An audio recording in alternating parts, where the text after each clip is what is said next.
بسم اللہ الرحمن الرحیم۔ معزز خواتین و حضرات، السلام علیکم ورحمۃ اللہ وبرکاتہ۔ حج انسانی زندگی میں کس کس طریقے سے تبدیلیاں لاتا ہے، یہ ہے ہمارے آج کے قرآن مجید کے سبق کا موضوع۔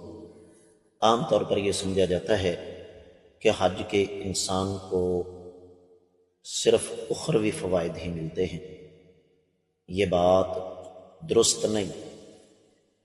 آئیے معمول کے مطابق سب سے پہلے آیت مبارکہ کی تلاوت کرتے ہیں، پھر دیکھتے ہیں کہ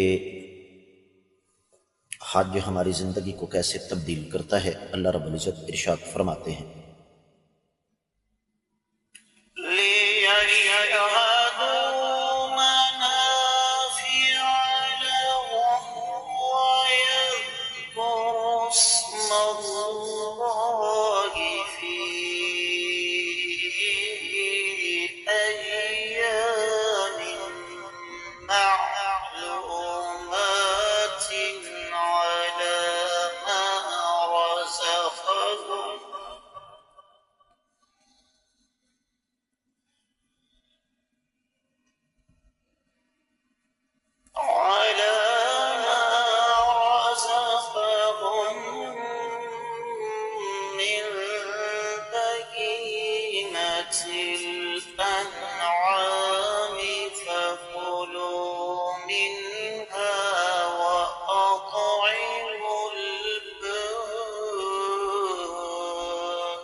معزز خواتین حضرات، رب کائنات کی پاکیزہ کتاب قرآن مجید 18واں پارہ 17واں پارہ سورہ مبارکہ کا نام الحج اور آیت مبارکہ ہے 28ویں۔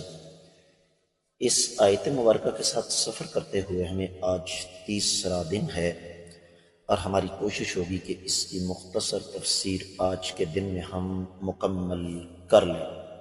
معمول کے مطابق سب سے پہلے اس آیت مبارکہ کا بامحاورہ ترجمہ اللہ مالک العلم رب الجلال والاکرام ارشاد فرماتے ہیں، تاکہ یہ لوگ اپنے فوائد حاصل کرنے کو آ جائیں اور ان مقررہ دنوں میں اللہ تعالیٰ کا نام یاد کریں اپنے پالتو چوپایوں پر، پس تم لوگ خود بھی کھاؤ اور بھوکے فقیروں کو بھی کھلاؤ۔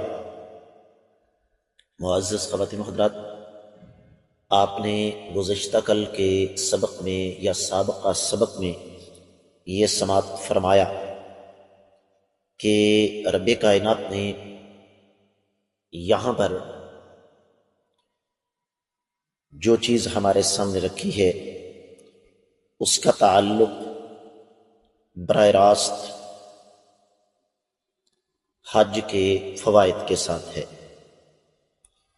اہل علم نے ہمارے سامنے حج کے کچھ فوائد رکھے ہیں، اور وہ فوائد دو قسم کے ہیں معزز خواتین و حضرات۔ ان میں سب سے پہلے دینی، ان میں گناہوں کی معافی ہے، اور گناہوں کی معافی کے ساتھ ساتھ معزز خواتین و حضرات آخرت کا ثواب ہے،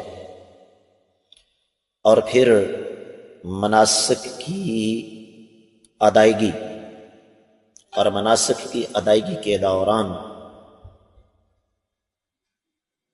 جو اللہ مالک العلم رب الجلال والاکرام انعامات عطا فرماتے ہیں، روحانی طور پر سکون ملتا ہے، پھر اللہ کی رضامندی، جہنم سے آزادی، اور اس کے بعد پھر دعاؤں کی قبولیت۔ یہ رب کائنات کے وہ انعامات ہیں جن کا کوئی نعم البدل ہمارے پاس نہیں ہے۔ بات آگے بڑھتی ہے اور ہم بڑھتے ہیں دینی فوائد کی طرف۔ دینی فوائد میں سب سے پہلے تجارت ہے، بلکہ تجارت سے پہلے بھی سفر ہے، جس کو کہتے ہیں سفر وسیلہ ظفر، کہ سفر کامیابی کی ایک سیڑھی ہے، کامیابی کا ایک سبب ہے۔ اور پھر مسلمانوں کا باہمی ایک دوسرے کے ساتھ تعاون، پھر اللہ تعالیٰ کی زمین پر موجود مختلف لوگوں کے ساتھ روابط، میل ملاپ، اور پھر اسی طرح مختلف رنگ، نسل، مختلف ممالک کے مختلف زبانیں بولنے والے لوگ، ان کے ساتھ جو ملنا جلنا رہتا ہے، اور معزز خواتین و حضرات پھر اس کے بعد مزید اسی سلسلے کو آگے بڑھاتے ہوئے انسان ایک دوسرے کے دکھ میں شریک ہوتا ہے، دکھ سکھ میں شریک ہوتا ہے۔ اور انہی فوائد میں سے ایک یہ بھی ہے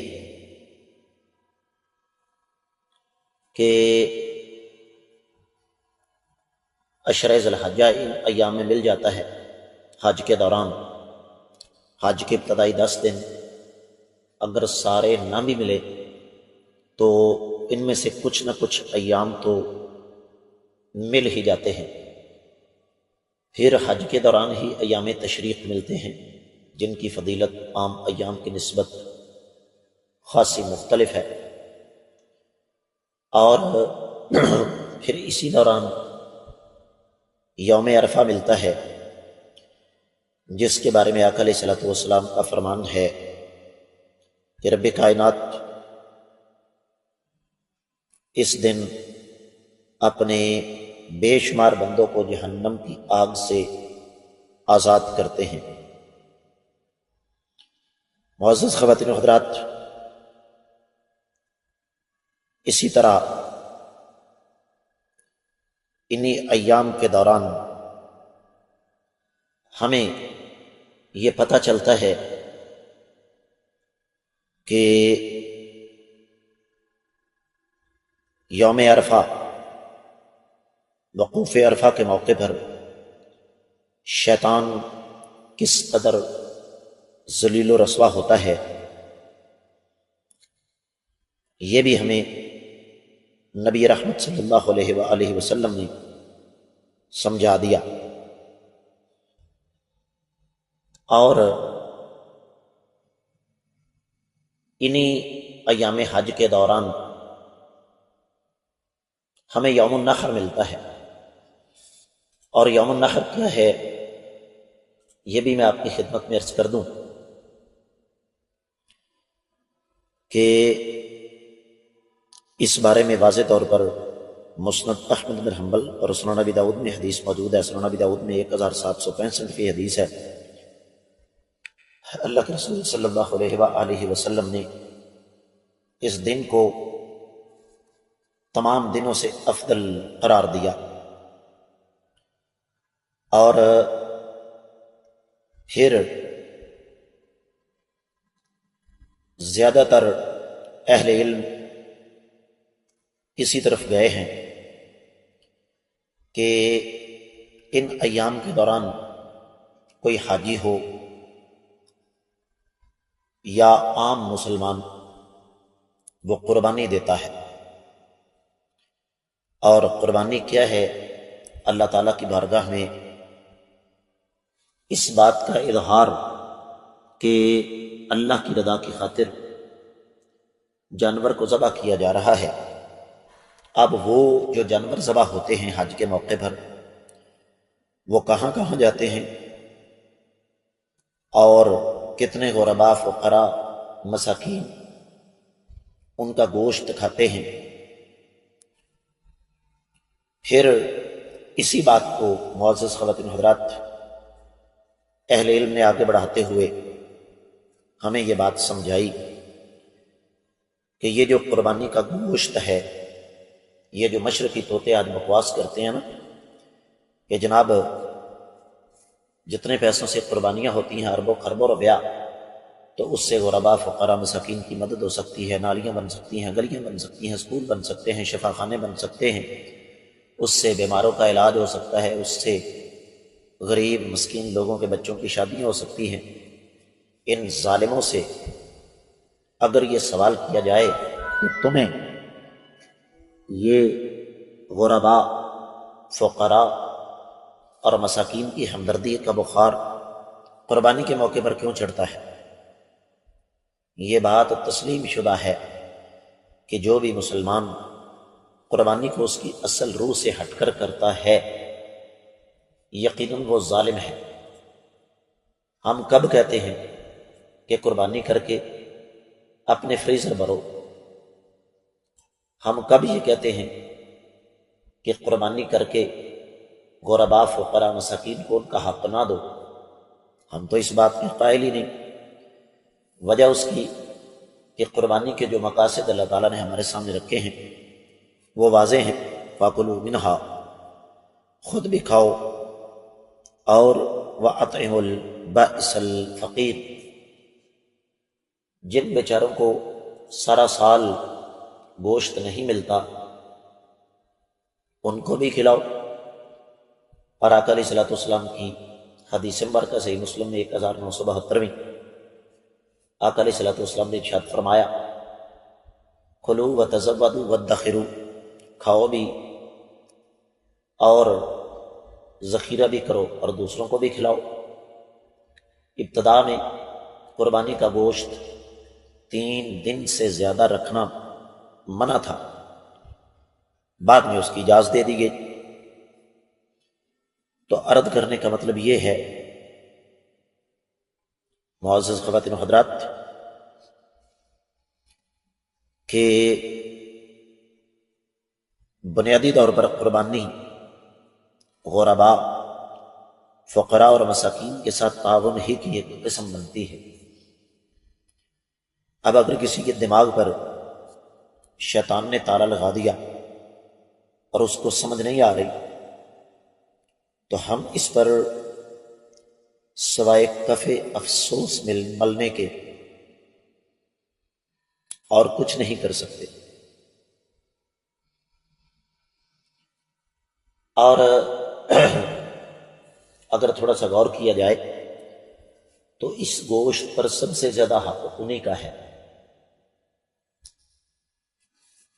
تو اس آیت مبارکہ کے حوالے سے اور بھی بہت کچھ کہا جا سکتا ہے، لیکن اختصار کے پیش نظر میں سبق کو یہیں پہ روک رہا ہوں۔ آپ لوگوں سے خصوصی طور پر گزارش کروں گا کہ جہاں تک ہو سکے ان اسباب کو زیادہ سے زیادہ آگے نشر کیجیے۔ اگر ابھی تک آپ نے میرے چینل کو سبسکرائب نہیں کیا تو ضرور کیجیے، ساتھ لگے گھنٹی کے بٹن کو دبائیے تاکہ تازہ ترین اسباق آپ کو بر وقت ملتے رہیں۔ کامنٹ سیکشن میں اپنے خیالات کا اظہار ضرور فرمائیے گا۔ آج کے سبق سے اجازت چاہوں گا۔ السلام علیکم ورحمۃ اللہ وبرکاتہ.